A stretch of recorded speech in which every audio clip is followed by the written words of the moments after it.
और मेरी दुकान किराने की दुकान है तिलट्टा बाजार में, जी। जो अब मेरे एक भाई वो उसको करते हैं। अच्छा। हम लोग 4 भाई हैं। जी, जी। हम सबसे छोटे हैं भाइयों में। फादर के दुकान में जाते थे, बैठते थे। जी, जी। और मैट्रिक के बाद प्लान हुआ कि मुझे जाना है मेडिकल। ज़ुबैर साहब और उन्होंने एक सूफिया पब्लिक स्कूल अभी जो चल रहा है वो अच्छा वही डॉक्टर साहब, एक चलाते हैं। और सवाल हम समझने की कोशिश करेंगे। सीवान है, मेडिकल का फील्ड है, एक से एक आपने सर्जरी आपने किया, कभी आपको ऐसा लगा कि अब इस फील्ड को मैं छोड़ बबुनिया देना रोड में चाहिए? स्टार्ट किया सूफिया नर्सिंग होम के नाम से। फिर 2011 में मैं यहाँ आ गया हॉस्पिटल रोड में। तो एक्चुअल हम लोग लहेजी के हैं। जनरल सर्जन का एक एज होता है, इतने से इतने साल तक ये लोग पीक पे होते हैं, उसके बाद डाउन हो कोई डॉक्टर सारे फील्ड में कहा जाता है जैसे जैसे आपको एक्सपीरियंस होगा और आप बेहतर होते जाते हैं। जो भी तो हाँ, एक दोस्त में डॉक्टर बिस्मिल्लाह साहब थे, हम्म। जिनका दिनों इंतकाल में हो बहुत गया। सारी चीजें हैं, कभी कभी हॉस्पिटल है किसी तरह के आता है कि कोई डेथ कर गया। तो पेशेंट का अटेंडेंट पेशेंट नहीं समझता है, तो नहीं समझता है तो एक दो बार कन्विंस करने के बाद देखा जाता है कि नहीं समझा तो छोड़ देता है। रास्ते में ये इस समझो। हॉस्पिटल रोड में जब ये था आपका हॉस्पिटल, तो हम सुनते आ रहे हैं कि यही था एक तरीके से, और भी था लेकिन सूफिया हॉस्पिटल उस टाइम में भी था। तो एक और आप बनवा रहे हैं और कई सालों से उसमें देख रहे हैं काम चल रहा है, ये देखिए है क्या कि लोग ज़्यादा डिजिटल हो गए हैं। हम्म अब गूगल है, ये है, तो लोगों को नॉलेज हो गया ज़्यादा। हम्म। हाँ, बीमारी का इलाज वो खुद पढ़ करके आ रहा है। नहीं वो नहीं, तो ये तो सही नहीं है ना। हाँ, ये सही नहीं है, ये सही नहीं है। सही नहीं है। तो कोई कोई तो तो इलाज भी बता देता है। हाँ, इलाज भी बता दिक्कत देता होता है। है जी। हाँ, एक डॉक्टर सोहेल साहब हमसे कह रहे थे नदी में यहाँ कभी मेरे पास बैठना तुमको, हम एक से एक लोग आती है, एक लेडी आई कुछ घास वगैरह लेकर आई, कह रही कि डॉक्टर साहब रख लीजिए इसको। बोले काहे को? तो ये दर्द कोई हड्डी टूटा है ना, इसको पता नहीं कैसे क्या करने पे जुट जाएगा।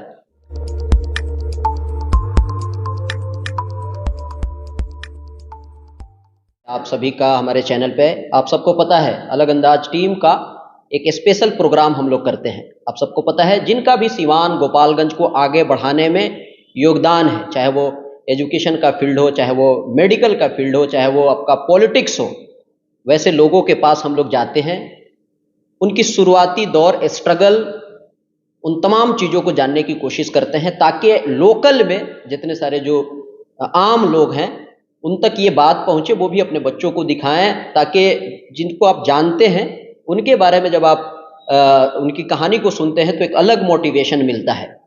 इसी बीच अभी हम लोग सीवान का जो आपका हॉस्पिटल रोड है, हॉस्पिटल रोड में आप सबको, आप बढ़हरिया से जैसे ही आप एंट्री करते होंगे तो एक बड़ा सा हॉस्पिटल सूफिया मेमोरियल हॉस्पिटल आपको दिख जाएगा। डॉक्टर मुंतजी साहब अभी हमारे साथ हैं। डॉक्टर साहब किसी परिचय के मोहताज नहीं है, पूरे सारण में जनरल सर्जन में डॉक्टर साहब का एक अलग पहचान है। 2005 से सीवान में सर्विस दे रहे हैं। न सिर्फ डॉक्टर साहब सिर्फ मेडिकल के फील्ड में ही नहीं है बल्कि एजुकेशन के फील्ड में भी है। आप सबको पता है सूफिया पब्लिक स्कूल भी डॉक्टर साहब का चलता है। साथ ही साथ एक और बात हम आपको बता दें, सीवान के जो आपका हुसैनी मोड़ है वहां पर भी बहुत बड़ा बिल्डिंग बन रहा है, कई सालों से हम लोग देख रहे हैं, वो भी डॉक्टर साहब का ही है। उसमें नया क्या कुछ होने वाला है, कुछ महीनों में वहां पर भी मेडिकल से रिलेटेड चीजें स्टार्ट होगा। उन तमाम चीजों को जानने की कोशिश करेंगे। शुरुआत हम लोग बेसिक चीजों से करेंगे। डॉक्टर साहब के वालिद साहब का नाम क्या है, कहाँ के रहने वाले हैं, और शुरुआत कैसे हुआ, स्कूलिंग इनकी कहाँ से हुई है, और बीच बीच में हम लोग मेडिकल से रिलेटेड भी सवाल पूछेंगे और कुछ आम सवाल भी पूछेंगे जो पेशेंट के दिमाग में जो चलता है। डॉक्टर साहब स्वागत है हमारे चैनल पर। बहुत बहुत शुक्रिया।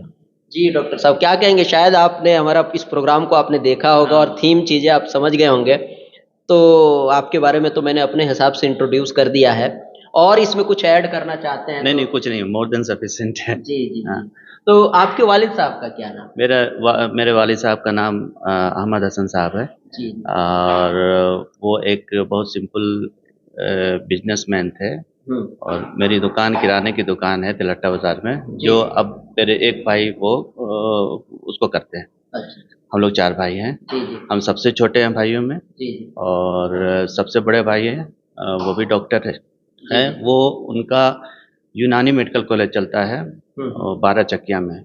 सूफिया के नाम से ही है, सूफिया यूनानी मेडिकल कॉलेज। वो 12 चकिया चंपारण में है, वो चलाते हैं। और सेकंड वाले भाई हैं जो मेरे फादर का जो बिजनेस है उन्होंने वो कंटिन्यू किया, ठीक। किराना का, फिर ड्राई फ्रूट्स का। पहले तो बिजनेस फादर के टाइम पे बहुत छोटा था, लेकिन भैया उसको बहुत अच्छे मुकाम पर लेकर, और अभी वो होलसेल का बिजनेस बहुत अच्छे ढंग से होता है। और थर्ड वाले जो भाई हैं वो आर्किटेक्ट इंजीनियर हैं, जुबैर साहब। और उन्होंने एक सूफिया पब्लिक स्कूल अभी जो चल रहा है वो वही चलाते हैं। अच्छा अच्छा। हाँ, वो थर्ड वाले भैया चलाते हैं।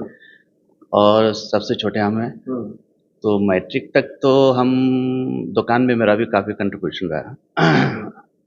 अक्सर अपने फादर के दुकान में जाते थे, बैठते थे। जी जी। और मैट्रिक के बाद प्लान हुआ कि मुझे जाना है मेडिकल में, तो मैंने फिर चूज़ किया बायोलॉजी। और मैंने मैट्रिकुलेशन किया इस्लामिया हाई स्कूल से।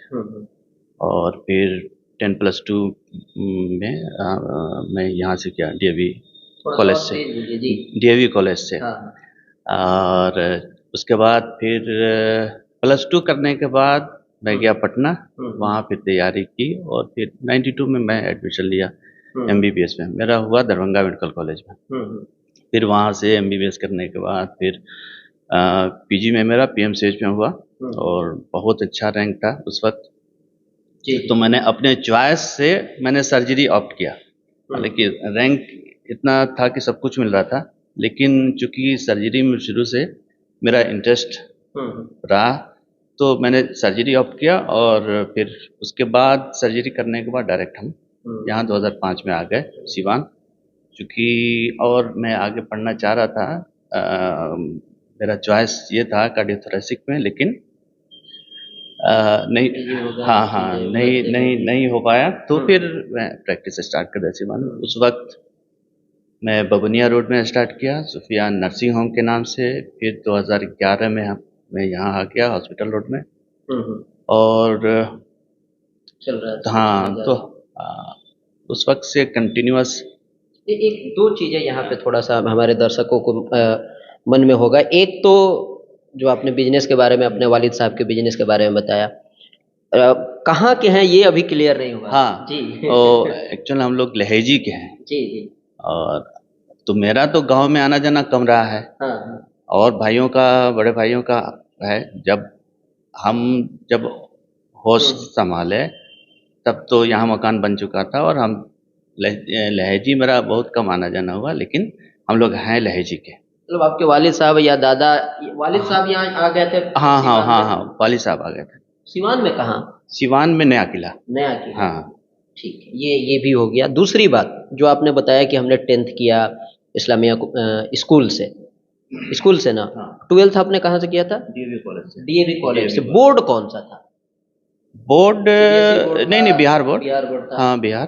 अच्छा, बिहार। हाँ, बिहार क्या इंटर काउंसिल जो था उस वक्त, बिहार बोर्ड। हाँ, कोई सीबीएसई उस वक्त हम लोग सीबीएसई में नहीं थे। बिहार बोर्ड से ही +2 किया।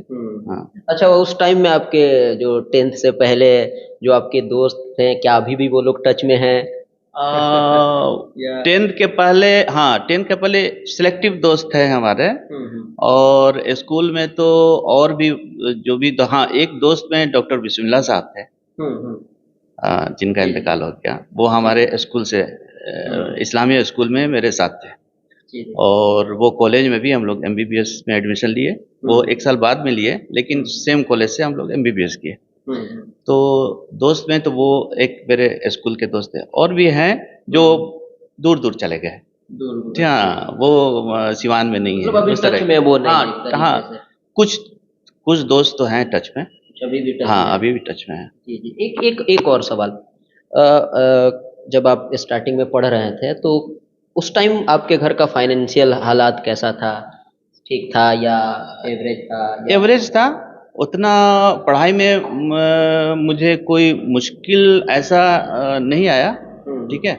तो लेकिन वैसा भी नहीं था कि बहुत, लेकिन मुश्किल भी नहीं आया पढ़ाई में।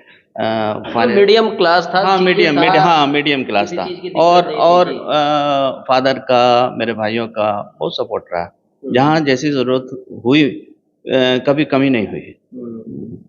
एक और सवाल, जो डॉक्टर का जो सिलसिला है, क्योंकि अब जैसे आपका जो नेक्स्ट जनरेशन, आपके बच्चों को डॉक्टर बनना थोड़ा आसान हो जाता है, तो क्या आपके टाइम में आपके घराने में इस तरह का चीजें था, या आप अपने खानदान से पहला डॉक्टर थे? नहीं, सबसे बड़े भाई वो डॉक्टर है। अच्छा अच्छा अच्छा। हाँ, जी जी जी। उनसे जो पहले टेंथ, नहीं नहीं, हाँ उसके पहले कोई नहीं था। हाँ। और मेरे भैया डॉक्टर एस.एम. अमजद अली, जो चकिया में प्रैक्टिस भी करते हैं अपना, और फिर कॉलेज चलाते हैं, यूनानी मेडिकल कॉलेज। तो वो डॉक्टर थे। 10th करने के बाद उस वक्त मुझे बताया गया कि मुझे मेडिकल में जाना है, ठीक है। उसके पहले क्या करना है मुझे नहीं पता था, क्योंकि बड़े भाई हैं, 3 बड़े भाई थे, डिसाइड किधर जाना है उन लोगों का ये था। गाइड उन्होंने हाँ की, जी हाँ जी। हाँ बड़े भाई ने आपके गाइड हाँ। किया। अलीगढ़ में मेरा एडमिशन का भी ये आया था +2 में, तो लेकिन वहाँ बायोलॉजी नहीं मिला था। अच्छा। तो फिर भैया मना कर दे कि नहीं, जाना है मेडिकल में, इसलिए दूसरे फील्ड में एडमिशन नहीं लेना है। तो हमने सिवान में ही डीएवी कॉलेज में एडमिशन लिया। और उसके बाद तो फिर +2 करने के बाद तब मुझे बताया गया, क्योंकि यहाँ उस तरह का माहौल था नहीं। मेडिकल का तैयारी कैसे किया जाता है उस वक्त भी मुझे उतना पता नहीं था। +2 करने के बाद हुआ कि अब कोचिंग करना है। अच्छा। ठीक है। जब पटना गए कोचिंग करने, उस वक्त जो पटना जाने के बाद तब डिफरेंस पता चला कि मेडिकल की तैयारी के लिए जितना, जिस लेवल की पढ़ाई होनी चाहिए, हम लोग मतलब बहुत पीछे थे। तो ये सारी कमी को हमने दिन रात मेहनत करके 1 साल में मैंने ये रिकवर किया। और बस 1 साल टाइम लगा कोचिंग के बाद, फिर 92 में मेरा सिलेक्शन। अच्छा, अभी नीट हो, तो ये चीज़ें हम लोग समझ लिए हैं। डॉक्टर साहब, एक और बात हम समझने की कोशिश करेंगे। 2005 से लेके अब तक ऑपरेशन जनरल सर्जन आप सर्विस दे रहे हैं पूरे सीवान, गोपालगंज, छपरा। तकरीबन ज़्यादातर लोग आपसे आते हैं, मेरे घर के भी कई लोग आपसे सर्जरी करवाया है। तो इतने दिनों में बहुत सारी चीज़ें हैं, कभी कभी हॉस्पिटल है किसी तरह के आता है कि कोई डेथ कर गया, तो पेशेंट का अपना कोई गुजरता है, तो वो तो कोई भी इमोशनली हो जाता है, घर परिवार वाले। तो सूफिया हॉस्पिटल में भी, सारे हॉस्पिटल में होता है। इसको आप किस तरह से लेते हैं? देखिए, ऐसा है कि इससे कोई भी डॉक्टर बच नहीं सकता, खास करके जो सर्जन है। अगर कोई क्लेम करता है कि हम मेरे कुछ एक्सीडेंट नहीं हो सकता है, तो वैसा नहीं है। इंसान के हाथ में, किसी भी सर्जन के हाथ में सब कुछ नहीं होता है। और जो मेरा करियर देखा जाए 2005 से 2025, 20 साल में थाउजेंड्स में ऑपरेशन किए हैं। और लगातार, ऐसा नहीं है कि मेरा जिस दिन रहते हैं एक दिन भी ऐसा नहीं है कि ओटी मेरा खाली रहता है। थाउजेंड्स में ऑपरेशन किए हैं, और जो भी लेटेस्ट टेक्नोलॉजी है हमने इंट्रोड्यूस किया सिवान में। उसके पहले लेप्रोस्कोपिक सर्जरी हुआ, हमने इंट्रोड्यूस किया। यूरोलॉजिकल सर्जरी हुआ, लेजर, जो भी सर्जरी से रिलेटेड जो भी नया टेक्नोलॉजी है सिवान में हमने लाया है। उसके पहले ऐसा नहीं, इस लेवल जैसे लेप्रोस्कोपिक जो भी सर्जरी है। तो इसलिए हम अपने काम से, और देखा जाए जितना नंबर ऑफ केसेस हम किए 20 साल में, उस रेशियो में 1-2 इंसिडेंस होता है उस तरह, तो ये बहुत ही मिनिमम है। मेरे यहाँ सालों साल कुछ नहीं होता है। कई साल इतना, मतलब थाउजेंड्स में ऑपरेशन कर रहे हैं, और एक भी कुछ अगर कॉम्प्लिकेशन नहीं होता है, ये तो ऊपर वाले का करम है।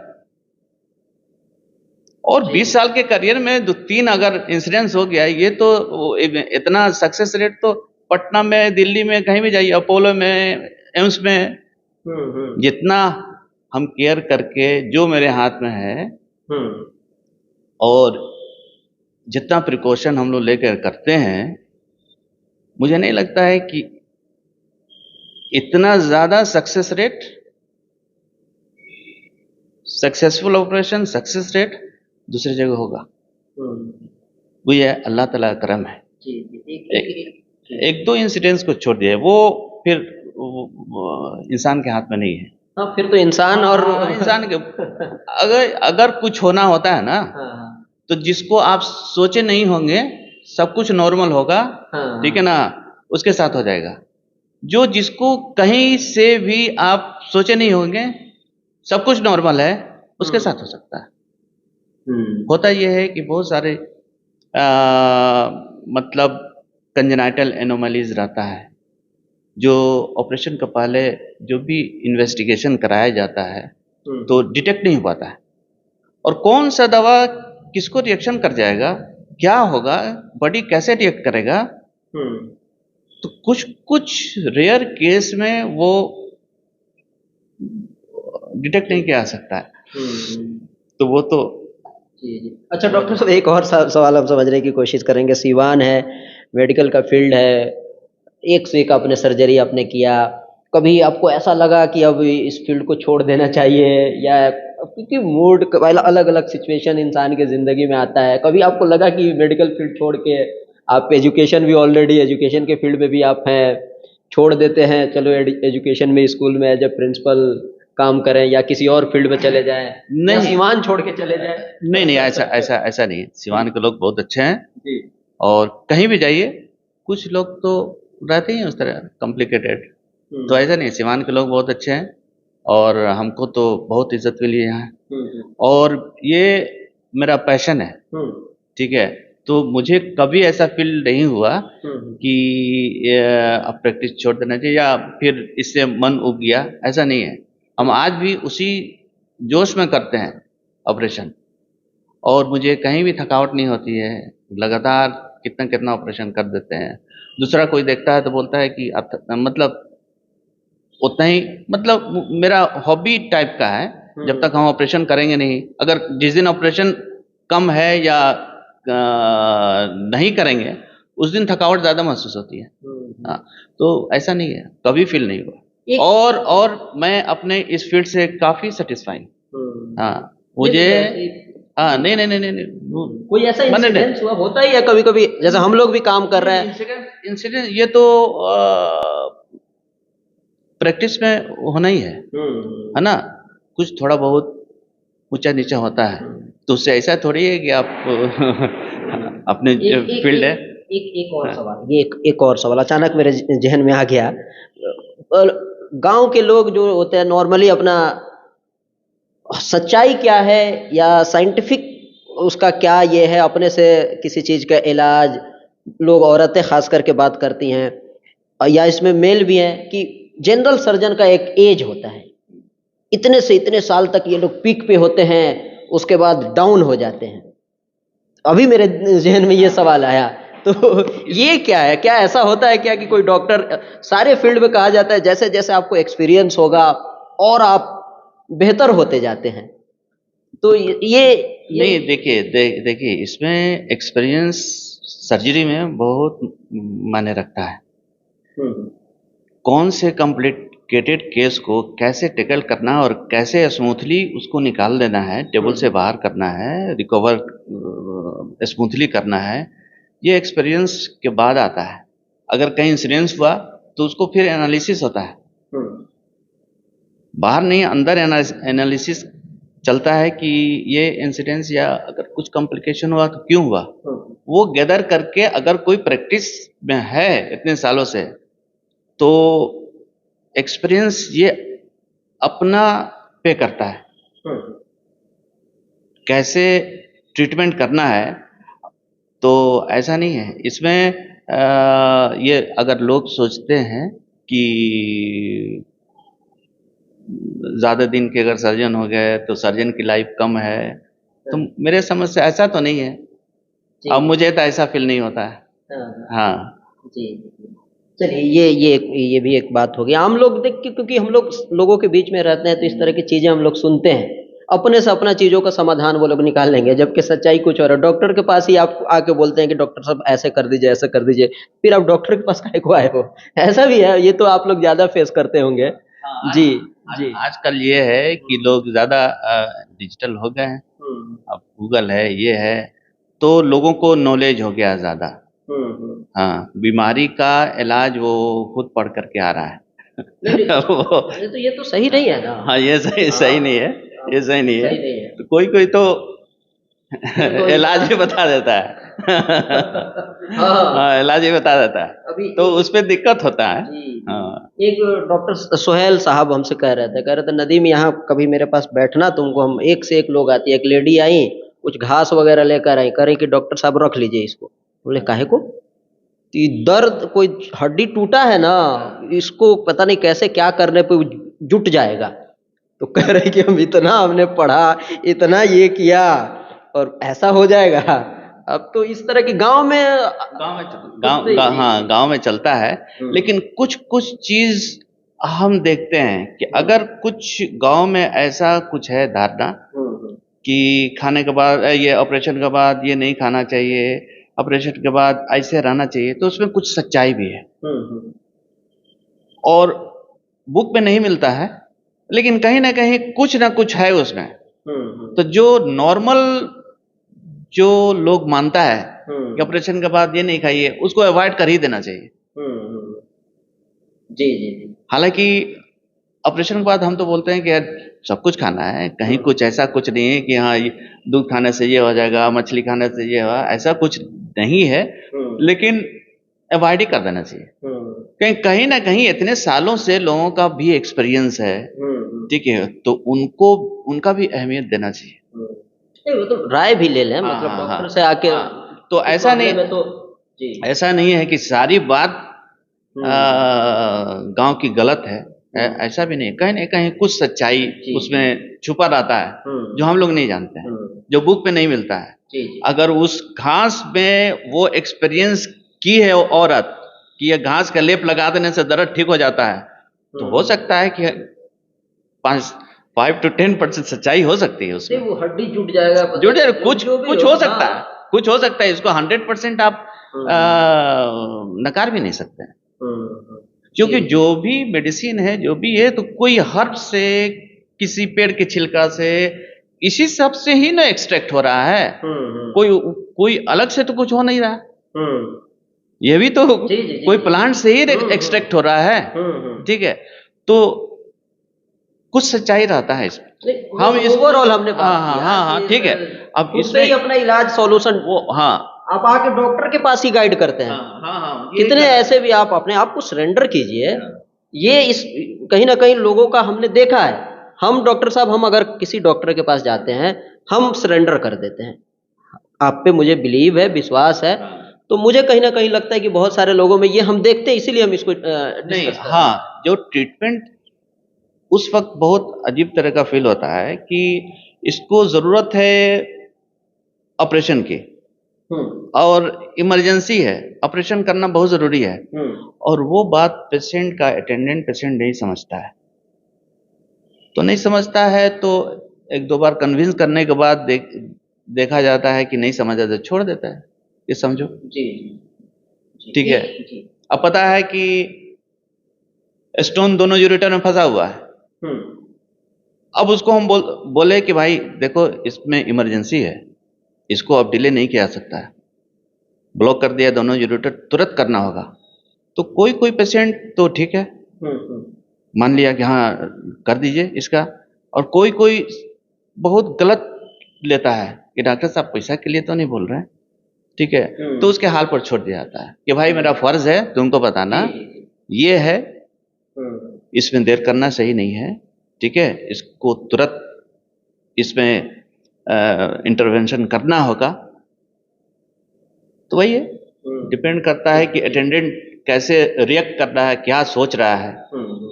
और जहाँ अक्सर देखा जाता है कि जहाँ ज़्यादा अटेंडेंट रहते हैं ना, अगर एक पेशेंट आया, 10 आदमी है उसके साथ, तो उसका इलाज प्रॉपर नहीं होगा। उसका इलाज प्रॉपर ढंग से नहीं होगा।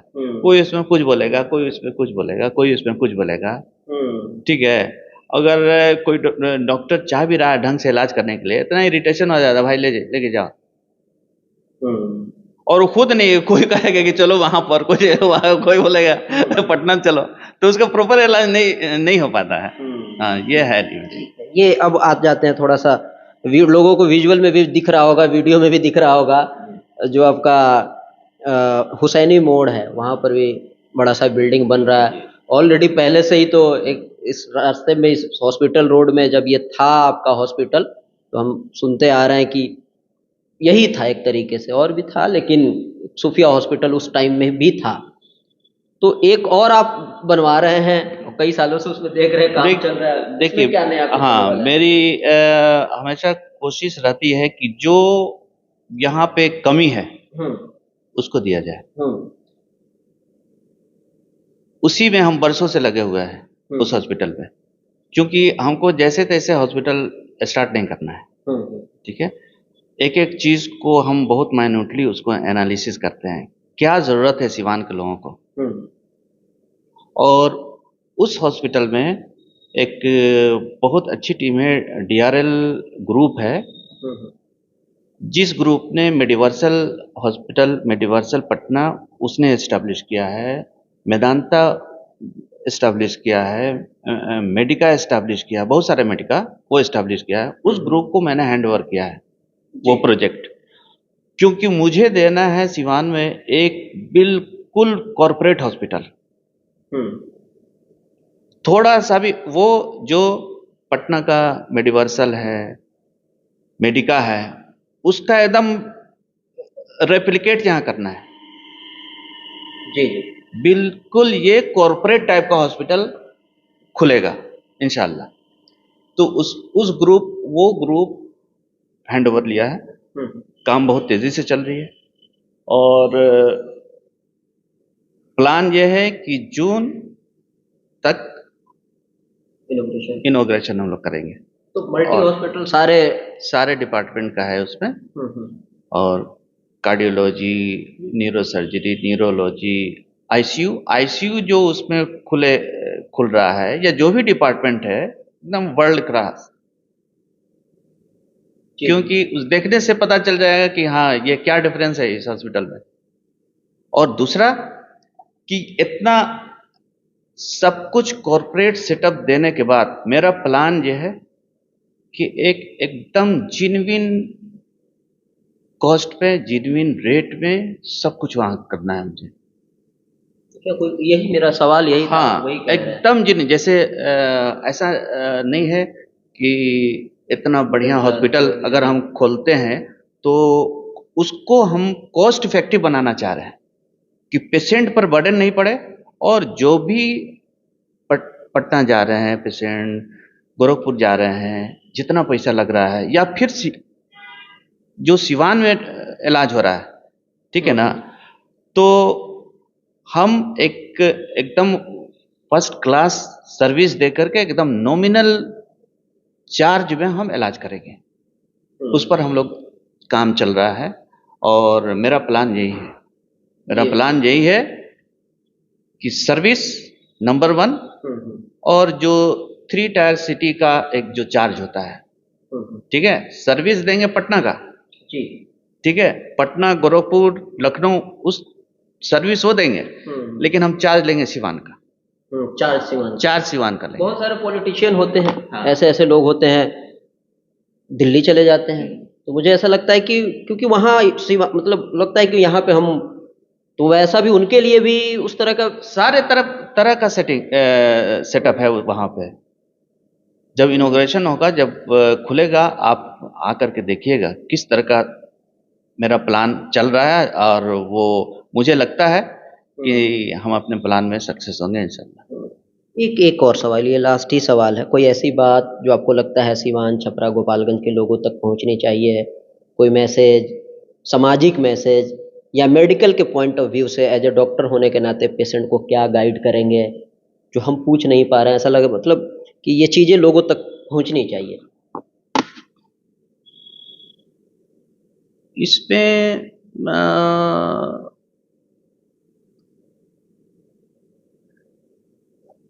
पब्लिक को अपने डॉक्टर पर फेथ करना चाहिए। आप जिससे भी इलाज करा रहे हो, लेकिन जब उसके पास जाएं तो फुल आपको कॉन्फिडेंस होना चाहिए। जाने के पहले आप एनालिसिस करिए कि कहाँ जाना है, लेकिन जहाँ जाइए उसको 100% फॉलो करिए। ये नहीं कि चले गए, ठीक है, दिखा रहे हैं उनसे, राय ले रहे हैं उनसे, ठीक है, ऐसे नहीं है। जब जाइए किसी को, हाँ, अगर सिवान के डॉक्टर आपको पसंद नहीं है तो नहीं दिखाइए। अगर हम किसी को पसंद नहीं है तो नहीं दिखाइए। गोरखपुर जाना है गोरखपुर जाइए, लेकिन जिस डॉक्टर से दिखाइए आप कोऑपरेट कीजिए। यहाँ पे हम थोड़ा सा वरना बोलेगा लोग कि आपने क्रॉस क्यों नहीं किया, क्योंकि अगर हम, ये भी होता है, इससे भी इनकार नहीं किया जा सकता है कि मेडिकल के नाम पे, हॉस्पिटल के नाम पे, दवा के नाम पे, बेड के नाम पे अलग अलग तरीके से बिल बना दिया जाता है और एक अच्छा खासा पैसा वसूल लिया जाता है। तो एकदम से अगर कोई, जो हमने बोला, हम तो किसी और सेंस में हमने बोला कि सरेंडर कर देना चाहिए, लेकिन कोई एकदम से बिलीव कर ले तो ये भी तो हो सकता है कि बहुत सारे लोग शोषण, डॉक्टर शोषण कर भी रहे, इससे भी इनकार नहीं किया जा सकता है। शोषण होता है, लेकिन पब्लिक को पता चल जाता है। ऐसा नहीं है कि पब्लिक को नहीं पता चलता है, ठीक है। लगातार किसी का शोषण नहीं किया जा सकता है। अगर किसी का गलत है कैलकुलेशन में, या फिर आप कोई डॉक्टर शोषण कर रहा है, एक का 3 जोड़ रहा है, तो कुछ दिन में पता चल जाता है, और कोई डॉक्टर कर रहा है तो उसको अवॉइड करना चाहिए। हाँ, हम तो यही कहेंगे, अवॉइड करना चाहिए। चलिए, बिल्कुल वीडियो को हम लोग ख़त्म करेंगे। बहुत सारे लोगों के बारे में हम लोग घर में बैठ के फेसबुक पे कमेंट कर देते हैं, 4 लोगों के बीच में हम लोग अपने हिसाब से बात करते हैं, ये सबकी आज़ादी है। लेकिन जब किसी से हम लोग बात करते हैं, उसकी सोच, उसकी राय, किस टॉपिक पे वो क्या सोचता है, तो इससे भी बहुत सारी चीज़ें समझ में आता है। उम्मीद करते हैं कि डॉक्टर साहब के बारे में हम जो भी जिस तरह से सोचता था या सोचता है, इससे उन लोगों का कन्फ्यूजन दूर हुआ होगा और साथ ही साथ बहुत सारी चीज़ें आपको सीखने को मिला होगा। इसके अलावा बीच बीच में डॉक्टर साहब से हम लोग मिलते रहेंगे और आप सबको पता है अलग अलग फील्ड में, बीमारी में भी, जनरल सर्जरी में जो जो नए नए चीज़ें आती है, रिसर्च आता है, टेक्नोलॉजी आता है, मेडिसिन आता है, तो बीच बीच में डॉक्टर साहब से हम लोग मिलते रहेंगे और उन तमाम चीज़ों पे डॉक्टर साहब की क्या राय है, क्या सोच है, क्या समझ है, उन तमाम चीज़ों को आप तक हम लोग पहुंचाने की कोशिश करेंगे। फिलहाल आप सब लोग कमेंट के माध्यम से अपनी बातों को रख सकते हैं। ये प्रोग्राम आप सभी को कैसा लगा? फिलहाल अभी के लिए इतना ही। बने रहे, देखते रहे अलग अंदाज।